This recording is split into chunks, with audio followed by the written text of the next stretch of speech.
Have you ever thought, I'd like to have more confidence? If yes, then this episode is for you. And it is for me too, because I've thought the exact same thing many times. Welcome to Personal Development Mastery Podcast, episode 401. And this is the third episode in a special 4-week series on confidence.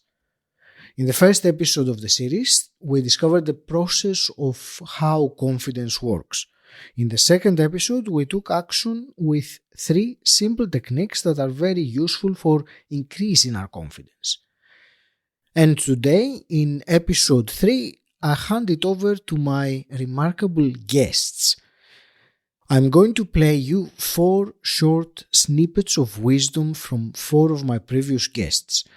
Each of them offers a unique perspective on understanding and building confidence. Together, these insights offer a comprehensive view of confidence, highlighting both external factors such as clothing and internal practices such as self-care and repetition. My first guest, 𝗣𝗢𝗜𝗡𝗧𝗦 𝗧𝗠 emphasizes the role of repetition and practice in building confidence, and specifically about confidence in speaking and communicating. He talks about an exercise, the random word exercise, which is very simple. You pick a random word and you talk about it non-stop for 30 to 60 seconds. It is very simple. The question is, do people do it? Let's listen to 𝗣𝗢𝗜𝗡𝗧𝗦. Competence breeds confidence. So what does that mean? That means as we increase the level of repetition in what we do, we get more confident in the ideas that we convey. So of course, when I was younger and I started Master Talk and I was coaching a lot of C-level executives, I was really worried because I didn't really know how to do it. But as Ali Gadet says so well, if you help one person, the world will give you permission to help everyone else. So you start with 1, then you double to 2, you double to 4. One other piece I'll add to that, Aggie, is going back to how I view communication as a structure. For me, communication is like juggling 18 balls at the same time. So one of those balls is eye contact, one of them is smiling, one of them is looking at the camera lens when we're speaking, one of them is body language, storytelling. But you'll notice as I start listing these off that it can get really overwhelming for people. So for me, the question has always been, which also helps us build confidence, what are the 3 easiest balls to juggle? Because if we just do those, which is what you can do on a day-to-day basis, you can get much better at building your confidence. So let's talk about ball number 1. I'll throw it back to you, but I'm happy to talk about the others if you'd like.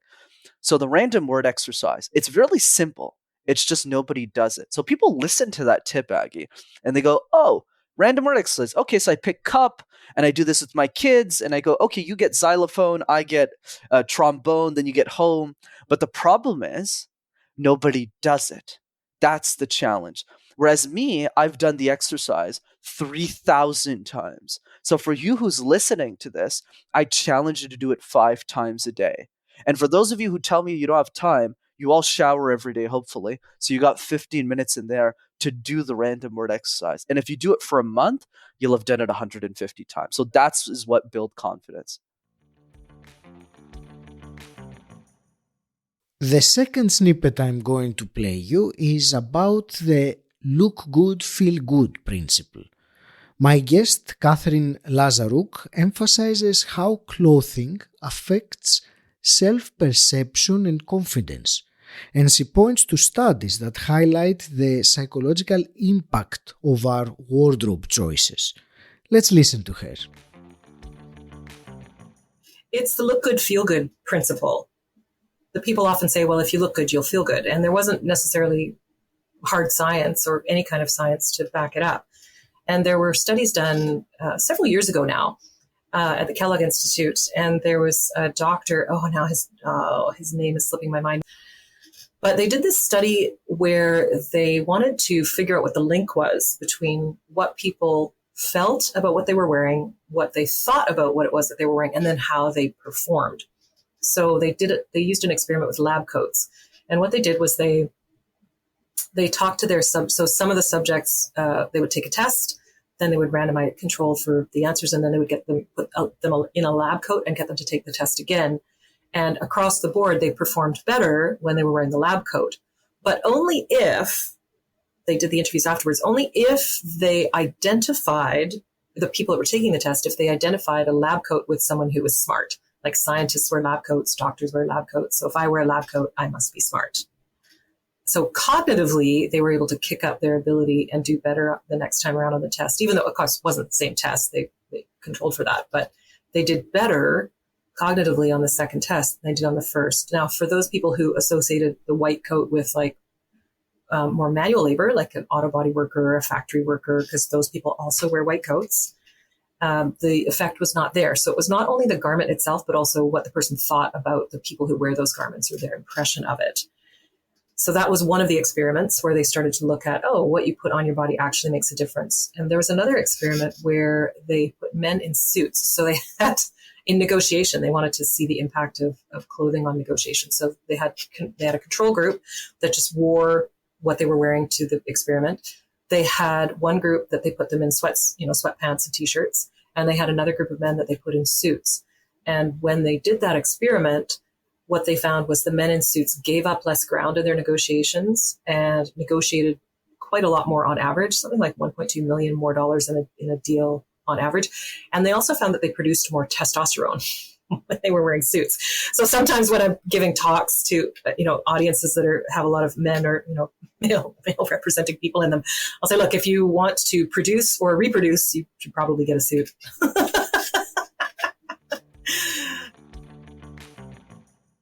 My third guest for today, Natalie Bailey, sees confidence as an internal resource that everyone can access. She draws parallels with everyday tasks that people perform confidently without realizing it. Natalie suggests that recognizing these actions can help someone tap into their innate confidence to overcome greater challenges. Let's listen to her. The answer to that is something that's evolved through time, through my growth and as my confidence has grown. It's not something you either have or don't have. It's something that you can tap into. It's a feeling. It's not something that you just leave on the shelf or you pick it up when you need it. It's something that is always there inside you. It's just about tapping into that internal resource and letting it out so that you can do more and achieve the things that you want to achieve. It's not one box fits all, whether you either have confidence or you don't, because when you think about your day-to-day life, you do things with confidence without even realizing it. The way that you get up in the morning, you clean your teeth, you have a shower, you do these things, you dress yourself, these simple mundane tasks, you have confidence in doing because you've done it so many times on repeat. Whereas most people don't think about that kind of thing and don't think, well, actually, I am confident in dressing myself. So if you think about things like that and the things that you do on a day-to-day basis, you know that you have confidence in areas, so you can tap into that to be able to do anything. So when you push through that comfort zone, that barrier where you think, oh, I can't do that, I'm fearful, I don't know what's on the other side, but everything you want is on the other side of fear. So you tap into, I know how to tie my laces. I know it sounds so simple. It's not always easy, but it really is. It can be that simple. You tap into, I know how to tie my laces. You can go and start a podcast. You can go and do public speaking. You can jump out of a plane. You can start a business. You can do anything that you want because it's a feeling that you have and it's an internal resource. That's what confidence is. And the final snippet to conclude this special episode about confidence comes from my guest 𝗣𝗢𝗜𝗡𝗦𝗧𝗔𝗠𝗣𝗦. She emphasizes the importance of self-love in building confidence, and she offers 4 actions you can implement: recognizing personal achievements, setting achievable goals, countering negative thoughts, and focusing on strengths rather than weaknesses. Let's listen to her. I would like to talk about starting to rebuild your confidence first. The first thing that I would do is to have that self-love, self-care of yourself. It is very important for your well-being, physically, mentally, and emotionally. Because a lot of time, we don't take care of ourselves. We always do things that what other people want. And we very seldom to look inside of ourselves and ask ourselves, what do I want? What do I care? I think that part is so important because that build on your self-worth, build on your resilience, build on your self-esteem. That is the beginning of motivating yourself. So love yourself first. What I mean by love yourself is like, go deep and look at yourself, what you're good at. What are the things that you have done in the past? What are the success that you have made? No matter how small, how big, it doesn't matter. Go back and look at it, but not looking at the past, what I've done wrong and all that stuff, but really pat yourself on the back and say, hey, I have done that. I have succeeded. I have done this before. And also treat yourself well. Not always do things for other people first. Take care of yourself first. And I think that is the most critical part for doing that, number one. And number two of that is set goals, but achievable goals. Something that you can achieve. We may have a big dream. We may have a big goal in front of us. It's good to have that big goal, but you make small steps. The reason why having achievable goal is also another thing to motivate you to go forward. And confidence is like building a muscle. You have to work, the first maybe a few times, it's difficult. But as long as you push yourself out there and start building that muscle. So setting goals, small goals, meaning every time you achieve something small, it's make you happy. It's also assuring you that you can do it. So setting goals, setting achievable goals. That's number two I would advise people. Number three is to identify that negative thoughts patterns you have, especially when people lack of confidence. There's a lot of noise in their head of telling them whatever they want to do. The next thing they say, oh, I'm not good enough. Like for myself, I wanted to find a job. I would say, who would want to hire me? I've never worked for other people. I only able to work in a certain industry, but something different. I don't have the experience. All these negative thoughts in our head. Try to change that into a positive statement, because the word that we use is so important. And I often, when I'm not feeling particularly positive, I have this negative thought in me, I would stand in front of a mirror. I talk to myself. I say, mate, get that out of the way. Acknowledge that it's there. Don't sort of think that they're not there. They're there. But tell yourself that, hey, I can do better. I'm better than that. I have that experience. I have that experience.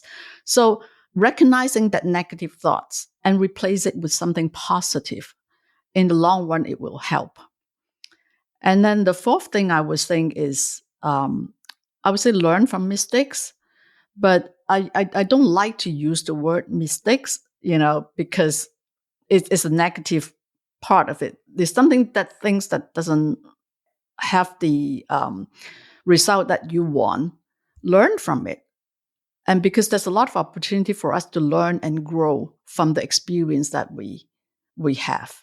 So whatever experience you have right now, it might not be what you are looking for, but look at it on the other way is, what have I learned from this experience?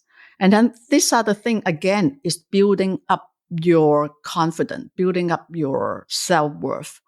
And the last one, but not least, I would think is recognizing your strength. And a lot of people will always focus on what I'm not good at, but focus on something what you're good at. Because when you know what you're good at, you work on it, you will excel. You'll become excellent. When you focus on your weakness, yes, you can build on it, but you will not becoming the expert in that area. So focus on your strength. So these are some of the tips that I would advise people when they wanted to build their confidence or stepping out of their whatever they are having right now, struggle they have, and slowly build on it. Confidence is a multifaceted trait that can be nurtured in many ways, from the clothes we wear to the self-love we practice. By recognizing and using our innate abilities and embracing repetition, we can all build and maintain the confidence we need to face life's challenges. And remember, confidence is within everyone's reach. It is within your reach. It's just a matter of accessing it. See you next Thursday with part 4, the conclusion of this special 4-week series on confidence. And if you like this kind of episode, let me know. I would love to do more topics like this. Until then, stand out, don't fit in,